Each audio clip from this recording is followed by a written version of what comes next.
भगवान श्री हरि विष्णु जी की कृपा प्राप्त करने के लिए एकादशी व्रत का विधि विधान से करिए।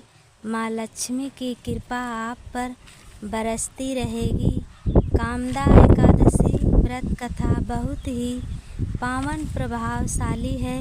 बड़े बड़े पापों को नष्ट करने वाली है।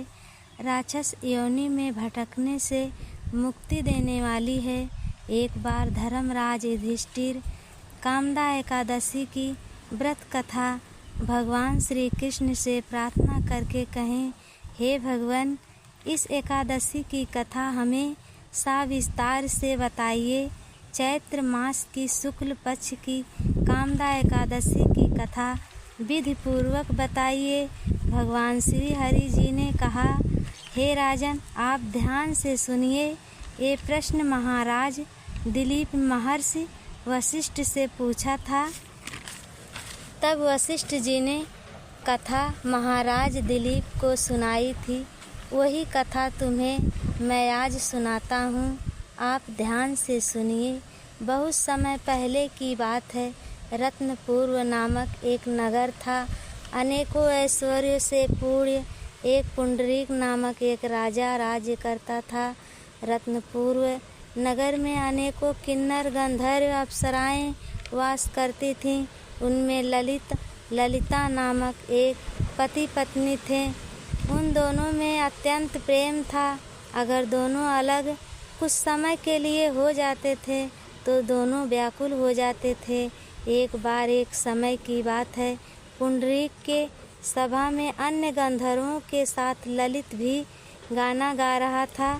गाते समय उसे अपने पत्नी का याद आया, जिससे ध्यान भंग हो गया। गाना का सुर बिगड़ गया। ललित के मन का भाव जानकर करकोट नाम का नाग ने पद भंग होने का कारण राजा से बता दिया। तब पुंडरीक क्रोधपूर्वक कहा, तुम मेरे सामने गाना गाता हुआ अपने पत्नी का याद कर रहा है, अतः तुम मनुष्यों का कच्चा मांस खाने वाला राक्षस बनकर अपने किए हुए कर्मों का फल भोग।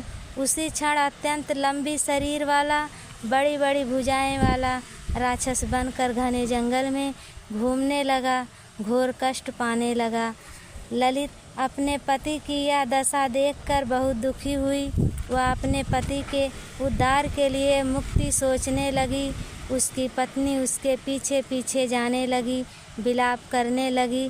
ललिता अपने पति के पीछे घूमते हुए विंध्याचल पर्वत पर पहुंच गई, जहां श्रृंगी ऋषि का आश्रम। श्रृंगी ऋषि से विनम्र भाव से प्रार्थना करके कहने लगी। श्रृंगी ऋषि बोले, हे देवी, तुम कौन हो या किस लिए आई हो? मेरा नाम ललिता है। मेरे पति राजा पुंडरीक के श्राप से विशालकाय राक्षस बन गए हैं। इस बात का महान दुख है। कृपा करके आप कोई उपाय बताइए। श्रृंगी ऋषि बोले, हे गंधर्व कन्या, चैत्र मास की शुक्ल पक्ष की एकादशी आने वाली है, जिसका नाम कामदा एकादशी है। जिस व्रत को करने से मनुष्य के सभी कामनाओं को पूर्ण हो जाती है। यदि तुम कामदा एकादशी का व्रत करके उसका फल अपने पति को दे दो, वह राक्षस योनि से मुक्त हो जाएगा। राजा का यह श्राप शांत हो जाएगा। मुनि ऐसे वचन सुनकर चैत्र मास की एकादशी का व्रत किया। द्वादशी को ब्राह्मण को भोजन करा के कहा, हे भगवान, मैंने यह जो व्रत किया, इसका फल मेरे पति को मिल जाए। इसके बाद उसका पति पहले जैसा सुंदर हो गया। दोनों स्वर्गलोक पधारे। इसलिए ये कामदा एकादशी पूर्णमयी एकादशी है। दोस्तों, गलती हर इंसान से होती है। पाप जाने अनजाने में अवश्य होते हैं। इसलिए एकादशी का व्रत सभी को करना चाहिए।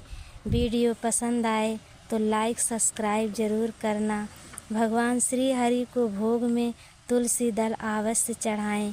द्वादशी के दिन 5 चीज़ नहीं खाना चाहिए: लहसुन, प्याज, मसूर की दाल, बैगन, सरसों का तेल।